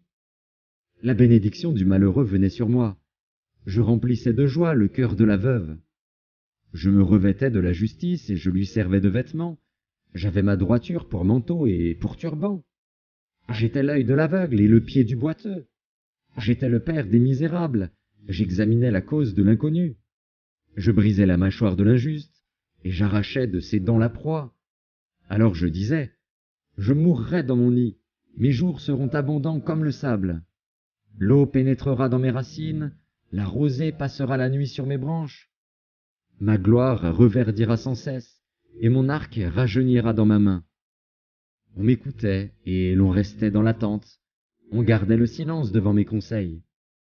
Après mes discours, nul ne répliquait, et ma parole était pour tous une bienfaisante rosée. Ils comptaient sur moi comme sur la pluie. Ils ouvraient la bouche comme pour une pluie du printemps. Je leur souriais quand ils perdaient courage, et l'on ne pouvait chasser la sérénité de mon front. J'aimais à aller vers eux, et je m'asseyais à leur tête. J'étais comme un roi au milieu d'une troupe, comme un consolateur auprès des affligés. Job, chapitre 30. Et maintenant, je suis la risée de plus jeunes que moi, de ceux dont je dédaignais de mettre les pères parmi les chiens de mon troupeau. Mais à quoi me servirait la force de leurs mains? Ils sont incapables d'atteindre la vieillesse. Desséchés par la misère et la faim, ils fuient dans les lieux arides, depuis longtemps abandonnés et déserts. Ils arrachent près des arbrisseaux les herbes sauvages, et ils n'ont pour pain que la racine des genêts. On les chasse du milieu des hommes, on crie après eux comme après des voleurs. Ils habitent dans d'affreuses vallées, dans les cavernes de la terre et dans les rochers. Ils hurlent parmi les buissons, ils se rassemblent sous les ronces. Êtres vils et méprisés, on les repousse du pays. Et maintenant, je suis l'objet de leurs chansons, je suis en but à leurs propos. Ils ont horreur de moi, ils se détournent, ils me crachent au visage. Ils n'ont plus de retenue et ils m'humilient, ils rejettent tout frein devant moi.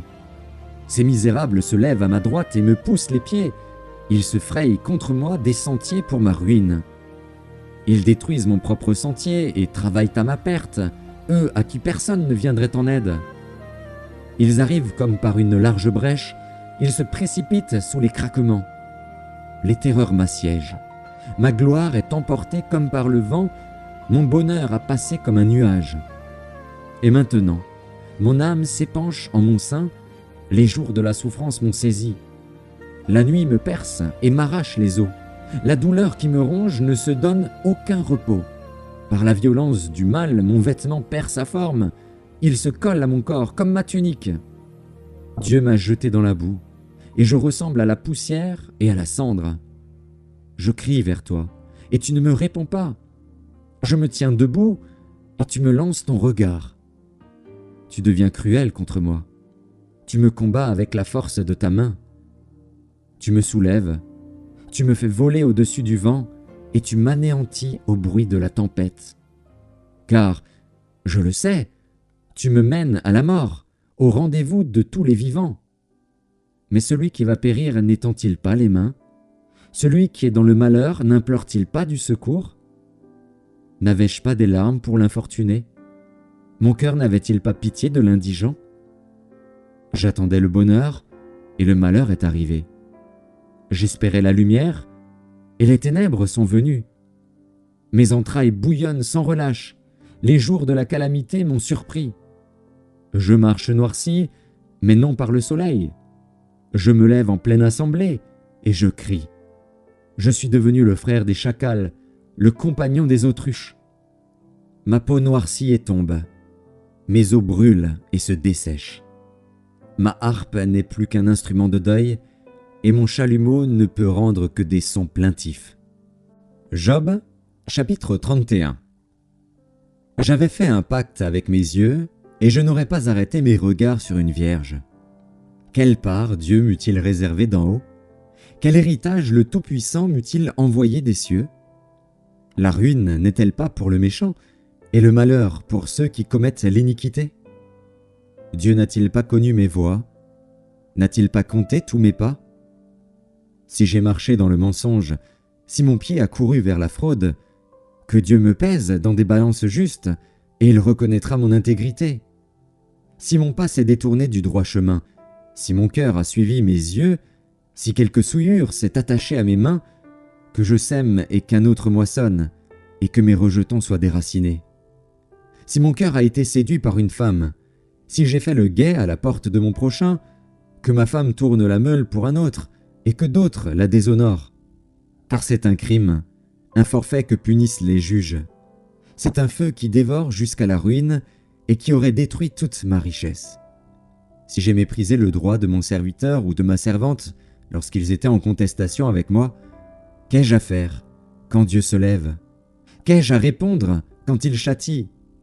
Celui qui m'a créé dans le ventre de ma mère ne l'a-t-il pas créé? Le même Dieu ne nous a-t-il pas formés dans le sein maternel?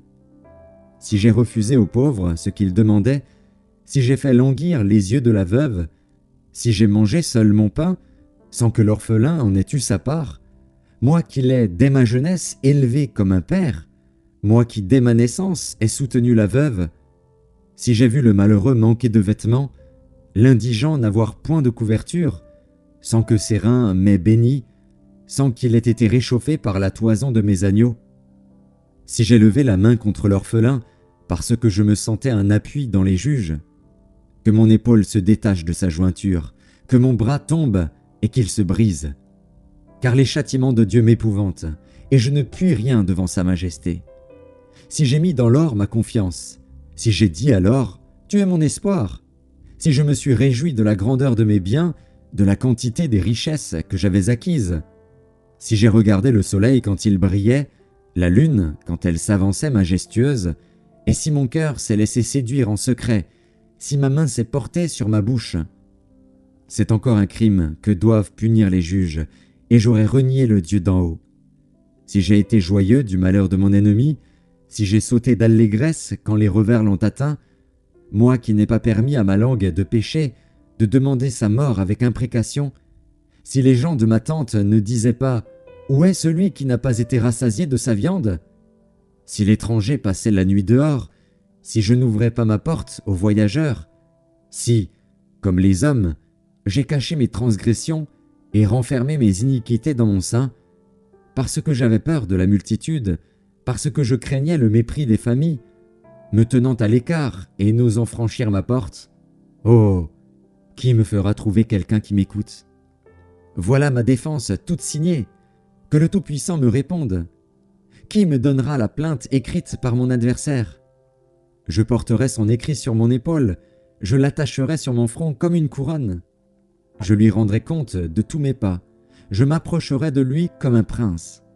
Si ma terre crie contre moi, et que ses sillons versent des larmes, si j'en ai mangé le produit sans l'avoir payé, et que j'ai attristé l'âme de ses anciens maîtres, qu'il y croisse des épines au lieu de froment, et de l'ivraie au lieu de l'orge. Fin des paroles de Job. Job, chapitre 32. Ces trois hommes cessèrent de répondre à Job parce qu'ils se regardaient comme justes. Alors s'enflamma de colère Élihu, fils de Barakil de Buz, de la famille de Ram. Sa colère s'enflamma contre Job, parce qu'il se disait juste devant Dieu. Et sa colère s'enflamma contre ses trois amis, parce qu'ils ne trouvaient rien à répondre et que néanmoins ils condamnaient Job. Comme ils étaient plus âgés que lui, Élihu avait attendu jusqu'à ce moment pour parler à Job. Mais, voyant qu'il n'y avait plus de réponse dans la bouche de ces trois hommes, Élihu s'enflamma de colère. Et Élihu, fils de Barakil de Buz, prit la parole et dit : « Je suis jeune, et vous êtes des vieillards. C'est pourquoi j'ai craint, j'ai redouté de vous faire connaître mon sentiment. Je disais en moi-même : les jours parleront, le grand nombre des années enseignera la sagesse. Mais en réalité, dans l'homme, c'est l'esprit, le souffle du Tout-Puissant qui donne l'intelligence. Ce n'est pas l'âge qui procure la sagesse, ce n'est pas la vieillesse qui rend capable de juger. Voilà pourquoi je dis : écoute, moi aussi j'exposerai ma pensée. J'ai attendu la fin de vos discours, j'ai suivi vos raisonnements, votre examen des paroles de Job. Je vous ai donné toute mon attention. Et voici, aucun de vous ne l'a convaincu, aucun n'a réfuté ses paroles. Ne dites pas cependant, en lui nous avons trouvé la sagesse. C'est Dieu qui peut le confondre, ce n'est pas un homme. Il ne s'est pas adressé directement à moi. Aussi, lui répondrai-je tout autrement que vous. Ils ont peur, ils ne répondent plus, ils ont la parole coupée. J'ai attendu qu'ils eussent fini leur discours, qu'ils s'arrêtassent et ne sussent que répliquer. À mon tour, je veux répondre aussi, je veux dire aussi ce que je pense, car je suis plein de paroles. L'esprit me presse au-dedans de moi. Mon intérieur est comme un vin qui n'a pas d'issue, comme des outres neuves qui vont éclater. Je parlerai pour respirer à l'aise, j'ouvrirai mes lèvres et je répondrai. Je n'aurai point égard à l'apparence et je ne flatterai personne. car je ne sais pas flatter. Mon Créateur m'enlèverait bien vite. » Job, chapitre 33. Maintenant donc, Job, écoute mes discours, prête l'oreille à toutes mes paroles. Voici, j'ouvre la bouche, ma langue se remue dans mon palais. C'est avec droiture de cœur que je vais parler, c'est la vérité pure qu'exprimeront mes lèvres. L'Esprit de Dieu m'a créé, et le souffle du Tout-Puissant m'anime. Si tu le peux, réponds-moi, défends ta cause, tiens-toi prêt. Devant Dieu, je suis ton semblable, j'ai été comme toi formé de la boue. Ainsi mes terreurs ne te troubleront pas, et mon poids ne saurait t'accabler. Mais tu as dit à mes oreilles, et j'ai entendu le son de tes paroles. Je suis pur, je suis sans péché, je suis net, il n'y a point en moi d'iniquité. Et Dieu trouve contre moi des motifs de haine, il me traite comme son ennemi. Il met mes pieds dans les ceps, il surveille tous mes mouvements. Je te répondrai qu'en cela tu n'as pas raison, car Dieu est plus grand que l'homme. Veux-tu donc disputer avec lui, parce qu'il ne rend aucun compte de ses actes? Dieu parle cependant, tantôt d'une manière, tantôt d'une autre, et l'on n'y prend point garde. Il parle par des songes, par des visions nocturnes, quand les hommes sont livrés à un profond sommeil, quand ils sont endormis sur leur couche. Alors il leur donne des avertissements et met le sceau à ses instructions, afin de détourner l'homme du mal et de le préserver de l'orgueil, afin de garantir son âme de la fosse et sa vie des coups du glaive. Par la douleur aussi, l'homme est repris sur sa couche, quand une lutte continue vient agiter ses os. Alors il prend en dégoût le pain, même les aliments les plus exquis. Sa chair se consume et disparaît, ses os qu'on ne voyait pas sont mis à nu. Son âme s'approche de la fosse, et sa vie des messagers de la mort. Mais s'il se trouve pour lui un ange intercesseur, un d'entre les 1000 qui annonce à l'homme la voie qu'il doit suivre, Dieu a compassion de lui et dit à l'ange, « Délivre-le, afin qu'il ne descende pas dans la fosse. » J'ai trouvé une rançon. Et sa chair a plus de fraîcheur qu'au premier âge. Il revient au jour de sa jeunesse. Il adresse à Dieu sa prière, et Dieu lui est propice, lui laisse voir sa face avec joie, et lui rend son innocence. Il chante devant les hommes et dit, « J'ai péché, j'ai violé la justice, et je n'ai pas été puni comme je le méritais. Dieu a délivré mon âme pour qu'elle n'entrât pas dans la fosse, et ma vie s'épanouit à la lumière. » Voilà tout ce que Dieu fait, 2 fois, 3 fois, avec l'homme, pour ramener son âme de la fosse, pour l'éclairer de la lumière des vivants. Sois attentif, Job, écoute-moi, tais-toi, et je parlerai. Si tu as quelque chose à dire, réponds-moi, parle, car je voudrais te donner raison. Si tu n'as rien à dire, écoute-moi, tais-toi, et je t'enseignerai la sagesse. Job, chapitre 34. Élihu reprit et dit, « Sages, écoutez mes discours. Vous qui êtes intelligents, prêtez-moi l'oreille. Car l'oreille discerne les paroles, comme le palais savoure les aliments. Choisissons ce qui est juste, voyons entre nous ce qui est bon. » Job dit, « Je suis innocent, et Dieu me refuse justice. J'ai raison, et je passe pour menteur. Ma plaie est douloureuse, et je suis sans péché. Y a-t-il un homme semblable à Job, buvant la raillerie comme l'eau, marchant en société de ceux qui font le mal, cheminant de pair avec les impies? Car il a dit, « Il est inutile à l'homme de mettre son plaisir en Dieu. » Écoutez-moi donc, hommes de sens. Loin de Dieu l'injustice, loin du Tout-Puissant l'iniquité. Il rend à l'homme selon ses œuvres, il rétribue chacun selon ses voies. Non, certes, Dieu ne commet pas l'iniquité, le Tout-Puissant ne viole pas la justice. Qui l'a chargé de gouverner la terre? Qui a confié l'univers à ses soins? S'il ne pensait qu'à lui-même, s'il retirait à lui son esprit et son souffle, toute chair périrait soudain, et l'homme rentrerait dans la poussière. Si tu as de l'intelligence, écoute ceci, prête l'oreille au son de mes paroles. Un ennemi de la justice régnerait-il? Et condamneras-tu le juste, le puissant, qui proclame la méchanceté des rois et l'iniquité des princes, qui n'a point égard à l'apparence des grands et ne distingue pas le riche du pauvre, parce que tous sont l'ouvrage de ses mains? En un instant, ils perdent la vie. Au milieu de la nuit, un peuple chancelle et périt. Le puissant disparaît, sans la main d'aucun homme. car Dieu voit la conduite de tous. Il a les regards sur les pas de chacun. Il n'y a ni ténèbres, ni ombre de la mort, où puissent se cacher ceux qui commettent l'iniquité. Dieu n'a pas besoin d'observer longtemps pour qu'un homme entre en jugement avec lui. Il brise les grands sans information et il met d'autres à leur place, car il connaît leurs œuvres. Il les renverse de nuit et ils sont écrasés. Il les frappe comme des impies à la face de tous les regards. En se détournant de lui, en abandonnant toutes ses voies, ils ont fait monter à Dieu le cri du pauvre. Ils l'ont rendu attentif au cri des malheureux. S'il donne le repos, qui répandra le trouble? S'il cache sa face, qui pourra le voir? Il traite à l'égal soit une nation, soit un homme, afin que l'impie ne domine plus et qu'il ne soit plus un piège pour le peuple. Car a-t-il jamais dit à Dieu: « J'ai été châtié, je ne pécherai plus. Montre-moi ce que je ne vois pas. Si j'ai commis des injustices, je n'en commettrai plus. » Est-ce d'après toi que Dieu rendra la justice? C'est toi qui rejettes, qui choisis, mais non pas moi. Ce que tu sais, dis-le donc.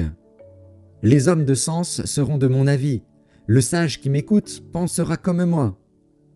Job parle sans intelligence, et ses discours manquent de raison. Qu'il continue donc à être éprouvé, puisqu'il répond comme font les méchants. Car il ajoute à ses fautes de nouveaux péchés. Il bat des mains au milieu de nous, il multiplie ses paroles contre Dieu. Job, chapitre 35. Élihu reprit et dit: « Imagines-tu avoir raison? Penses-tu te justifier devant Dieu quand tu dis: « Que me sert-il? Que me revient-il de ne pas pécher ?» C'est à toi que je vais répondre, et à tes amis en même temps. Considère les cieux et regarde. Vois les nuées, comme elles sont au-dessus de toi. Si tu pèches, quel tort lui causes-tu? Et quand tes péchés se multiplient, que lui fais-tu? Si tu es juste, que lui donnes-tu? Que reçoit-il de ta main? Ta méchanceté ne peut nuire qu'à ton semblable, ta justice n'est utile qu'au Fils de l'homme. On crie contre la multitude des oppresseurs, on se plaint de la violence d'un grand nombre. Mais nul ne dit: « Où est Dieu, mon Créateur, qui inspire des chants d'allégresse pendant la nuit, qui nous instruit plus que les bêtes de la terre et nous donne l'intelligence plus qu'aux oiseaux du ciel ?» On a beau crier alors, Dieu ne répond pas, à cause de l'orgueil des méchants. C'est en vain que l'on crie. Dieu n'écoute pas. Le Tout-Puissant n'y a point égard. Bien que tu dises que tu ne le vois pas, ta cause est devant lui. Attends-le. Mais, parce que sa colère ne sévit point encore, ce n'est pas à dire qu'il est peu souci du crime. Ainsi Job ouvre vainement la bouche, il multiplie les paroles sans intelligence. Job, chapitre 36. Élihu continua et dit: « Attends un peu, et je vais poursuivre, car j'ai des paroles encore pour la cause de Dieu. Je prendrai mes raisons de haut, et je prouverai la justice de mon Créateur. Sois-en sûr, mes discours ne sont pas des mensonges, mes sentiments devant toi sont sincères. Dieu est puissant, mais il ne rejette personne. Il est puissant par la force de son intelligence. Il ne laisse pas vivre le méchant, et il fait droit aux malheureux. Il ne détourne pas les yeux de dessus les justes. Il les place sur le trône avec les rois. Il les y fait asseoir pour toujours, afin qu'ils soient élevés. Viennent-ils à tomber dans les chaînes? Sont-ils pris dans les liens de l'adversité? Il leur dénonce leurs œuvres, leurs transgressions, leur orgueil. Il les avertit pour leur instruction. Il les exhorte à se détourner de l'iniquité. S'ils écoutent et se soumettent, ils achèvent leurs jours dans le bonheur, leurs années dans la joie. S'ils n'écoutent pas, ils périssent par le glaive, ils expirent dans leur aveuglement. Les impies se livrent à la colère, ils ne crient pas à Dieu quand il les enchaîne. Ils perdent la vie dans leur jeunesse, ils meurent comme les débauchés. Mais Dieu sauve le malheureux dans sa misère, et c'est par la souffrance qu'il l'avertit. Il te retirera aussi de la détresse pour te mettre au large, en pleine liberté, et ta table sera chargée de mets succulents. Mais si tu défends ta cause comme un impie, le châtiment est inséparable de ta cause. Que l'irritation ne t'entraîne pas à la moquerie, et que la grandeur de la rançon ne te fasse pas dévier. Tes cris suffiraient-ils pour te sortir d'angoisse, et même toutes les forces que tu pourrais déployer? Ne soupire pas après la nuit, qui enlève les peuples de leur place. Garde-toi de te livrer au mal, car la souffrance t'y dispose. Dieu est grand par sa puissance. Qui saurait enseigner comme lui?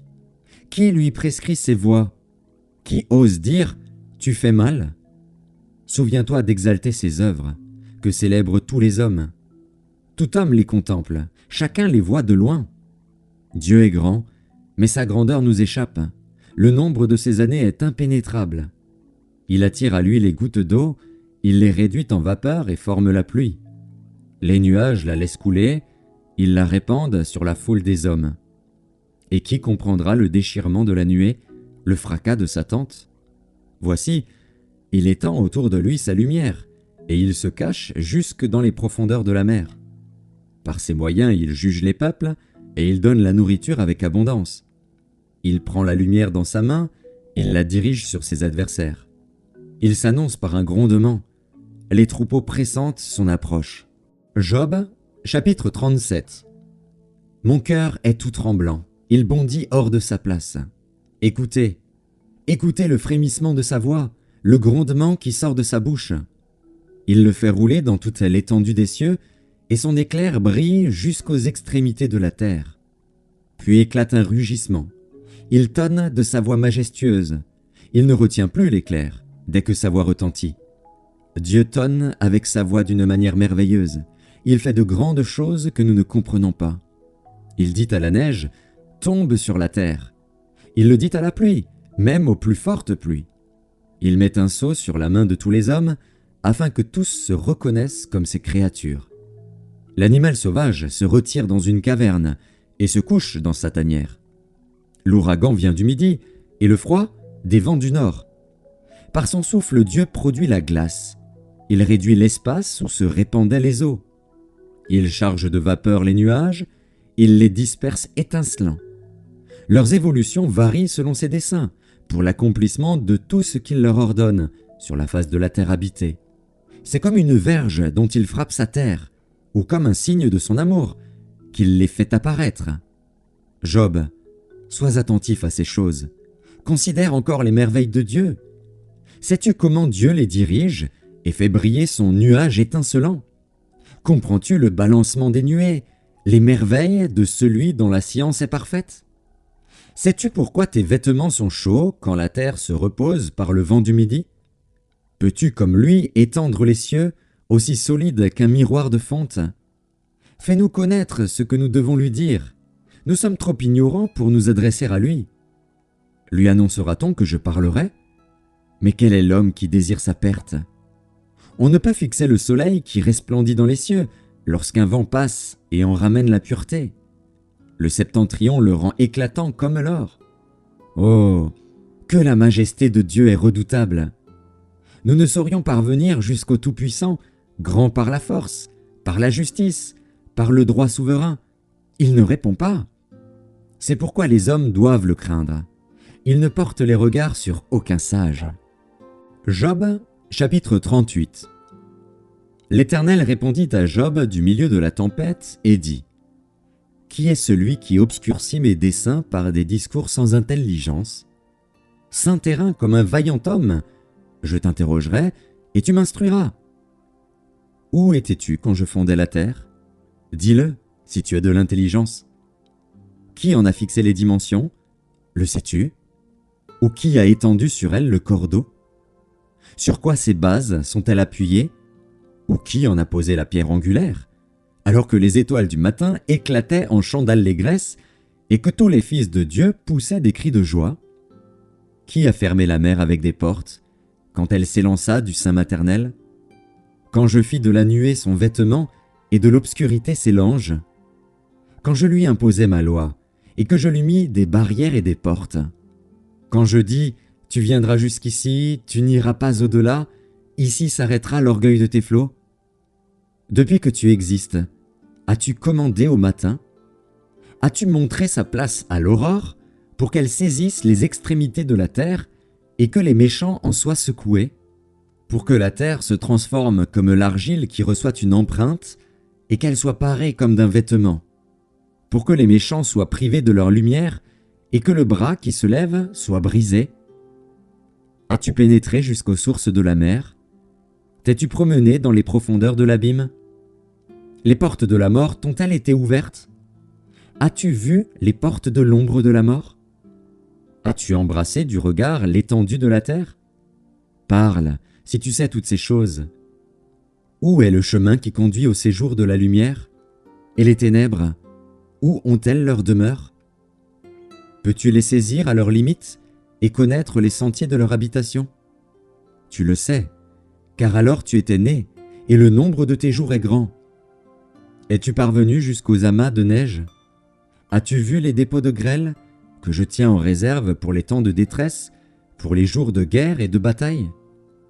Par quel chemin la lumière se divise-t-elle, et le vent d'Orient se répand-il sur la terre? Qui a ouvert un passage à la pluie et tracé la route de l'éclair et du tonnerre, pour que la pluie tombe sur une terre sans habitants, sur un désert où il n'y a point d'homme? Pour qu'elle abreuve les lieux solitaires et arides, et qu'elle fasse germer et sortir l'herbe? La pluie a-t-elle un père? Qui fait naître les gouttes de la rosée? Du sein de qui sort la glace, et qui enfante le frimas du ciel, pour que les eaux se cachent comme une pierre, et que la surface de l'abîme soit enchaînée? Noues-tu les liens des Pléiades, ou détaches-tu les cordages de l'Orient? Fais-tu paraître en leur temps les signes du zodiaque, et conduis-tu la grande ours avec ses petits? Connais-tu les lois du ciel? Règles-tu son pouvoir sur la terre? Élèves-tu la voix jusqu'aux nuées, pour appeler à toi des torrents d'eau? Lances-tu les éclairs? Partent-ils? Te disent-ils, nous voici? Qui a mis la sagesse dans le cœur, ou qui a donné l'intelligence à l'esprit? Qui peut avec sagesse compter les nuages et verser les outres des cieux, pour que la poussière se mette à ruisseler et que les mottes de terre se collent ensemble? Chasses-tu la proie pour la lionne et apaises-tu la faim des lionceaux quand ils sont couchés dans leur tanière, quand ils sont en embuscade dans leur repère? Qui prépare au corbeau sa pâture quand ses petits crient vers Dieu, quand ils sont errants et affamés? Job, chapitre 39. Sais-tu quand les chèvres sauvages font leurs petits? Observes-tu les biches quand elles mettent bas? Comptes-tu les mois pendant lesquels elles portent, et connais-tu l'époque où elles enfantent? Elles se courbent, laissent échapper leur progéniture et sont délivrées de leur douleur. Leurs petits prennent de la vigueur et grandissent en plein air, ils s'éloignent et ne reviennent plus auprès d'elles. Qui met en liberté l'âne sauvage et l'affranchit de tout lien? J'ai fait du désert son habitation, de la terre salée sa demeure. Il se rit du tumulte des villes, il n'entend pas les cris d'un maître. Il parcourt les montagnes pour trouver sa pâture, il est à la recherche de tout ce qui est vert. Le buffle veut-il être à ton service? Passe-t-il la nuit vers ta crèche? L'attaches-tu par une corde pour qu'il trace un sillon? Va-t-il après toi briser les mottes des vallées? Te reposes-tu sur lui parce que sa force est grande? Lui abandonnes-tu le soin de tes travaux? Te fies-tu à lui pour la rentrée de ta récolte? Est-ce lui qui doit l'amasser dans ton air? L'aile de l'autruche se déploie joyeuse. On dirait l'aile, le plumage de la cigogne. Mais l'autruche abandonne ses œufs à la terre et les fait chauffer sur la poussière. Elle oublie que le pied peut les écraser, qu'une bête des champs peut les fouler. Elle est dure envers ses petits, comme s'ils n'étaient point à elle. Elle ne s'inquiète pas de l'inutilité de son enfantement. Car Dieu lui a refusé la sagesse, il ne lui a pas donné l'intelligence en partage.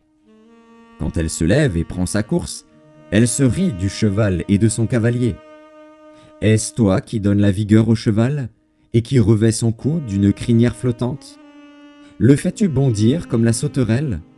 Son fier hennissement répand la terreur. Il creuse le sol et se réjouit de sa force. Il s'élance au-devant des armes. Il se rit de la crainte. Il n'a pas peur. Il ne recule pas en face de l'épée. Sur lui retentit le carquois, brille la lance et le javelot. Bouillonnant d'ardeur, il dévore la terre. Il ne peut se contenir au bruit de la trompette. Quand la trompette sonne, il dit « En avant !» Et de loin il flaire la bataille, la voix tonnante des chefs et les cris de guerre.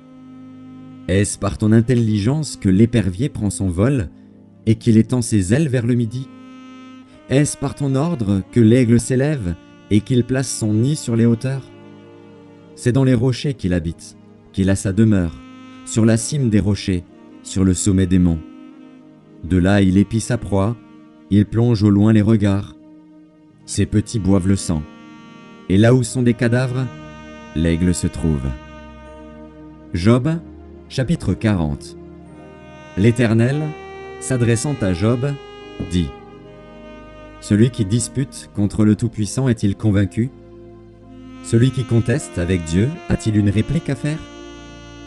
Job répondit à l'Éternel et dit: Voici, je suis trop peu de choses. Que te répliquerai-je? Je mets la main sur ma bouche. J'ai parlé une fois, je ne répondrai plus. 2 fois, je n'ajouterai rien. L'Éternel répondit à Job du milieu de la tempête et dit: Saint terrain comme un vaillant homme. Je t'interrogerai, et tu m'instruiras. Anéantiras-tu jusqu'à ma justice? Me condamneras-tu pour te donner droit? As-tu un bras comme celui de Dieu, une voix tonnante comme la sienne?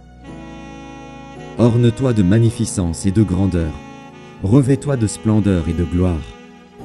Répands les flots de ta colère, et d'un regard abaisse les hautains. D'un regard humilie les hautains, écrase sur place les méchants. Cache-les tous ensemble dans la poussière, enferme leur front dans les ténèbres. Alors je rends hommage à la puissance de ta droite. Voici l'hippopotame à qui j'ai donné la vie comme à toi. Il mange de l'herbe comme le bœuf. Le voici, sa force est dans ses reins et sa vigueur dans les muscles de son ventre. Il plie sa queue aussi ferme qu'un cèdre, les nerfs de ses cuisses sont entrelacés. Ses os sont des tubes d'airain, ses membres sont comme des barres de fer. Il est la première des œuvres de Dieu. Celui qui l'a fait l'a pourvu d'un glaive. Il trouve sa pâture dans les montagnes où se jouent toutes les bêtes des champs. Il se couche sous les lotus, au milieu des roseaux et des marécages. Les lotus le couvrent de leur ombre, les saules du torrent l'environnent. Que le fleuve vienne à déborder, il ne s'enfuit pas. Que le Jourdain se précipite dans sa gale, il reste calme. Est-ce à force ouverte qu'on pourra le saisir? Est-ce au moyen de filets qu'on lui percera le nez? Job, chapitre 41. Prendras-tu le crocodile à l'hameçon? Saisiras-tu sa langue avec une corde? Mettras-tu un jonc dans ses narines? Lui perceras-tu la mâchoire avec un crochet? Te pressera-t-il de supplications? Te parlera-t-il d'une voix douce? Fera-t-il une alliance avec toi pour devenir à toujours ton esclave? Joueras-tu avec lui comme avec un oiseau? L'attacheras-tu pour amuser tes jeunes filles? Les pêcheurs en trafiquent-ils? Le partagent-ils entre les marchands? Couvriras-tu sa peau de dard et sa tête de harpon? Dresse ta main contre lui, et tu ne t'aviseras plus de l'attaquer. Voici, on est trompé dans son attente. À son seul aspect, n'est-on pas terrassé? Nul n'est assez hardi pour l'exciter. Qui donc me résisterait en face? De qui suis-je le débiteur? Je le payerai. Sous le ciel, tout m'appartient. Je veux encore parler de ses membres, et de sa force, et de la beauté de sa structure. Qui soulèvera son vêtement? Qui pénétrera entre ses mâchoires? Qui ouvrira les portes de sa gueule? Autour de ses dents habite la terreur.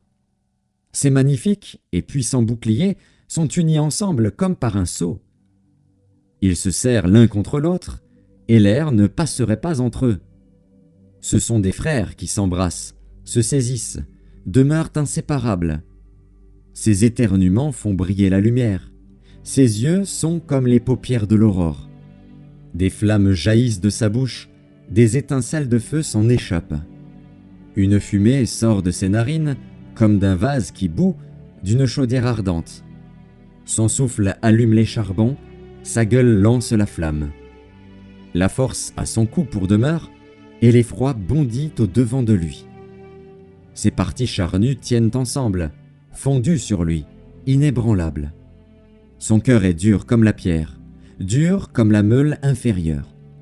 Quand il se lève, les plus vaillants ont peur, et l'épouvante les fait fuir. C'est en vain qu'on l'attaque avec l'épée. La lance, le javelot, la cuirasse ne servent à rien. Il regarde le fer comme de la paille, l'airain comme du bois pourri. La flèche ne le met pas en fuite. Les pierres de la fronde sont pour lui du chaume. Il ne voit dans la massue qu'un brin de paille. Il rit au sifflement des dards. Sous son ventre sont des pointes aiguës.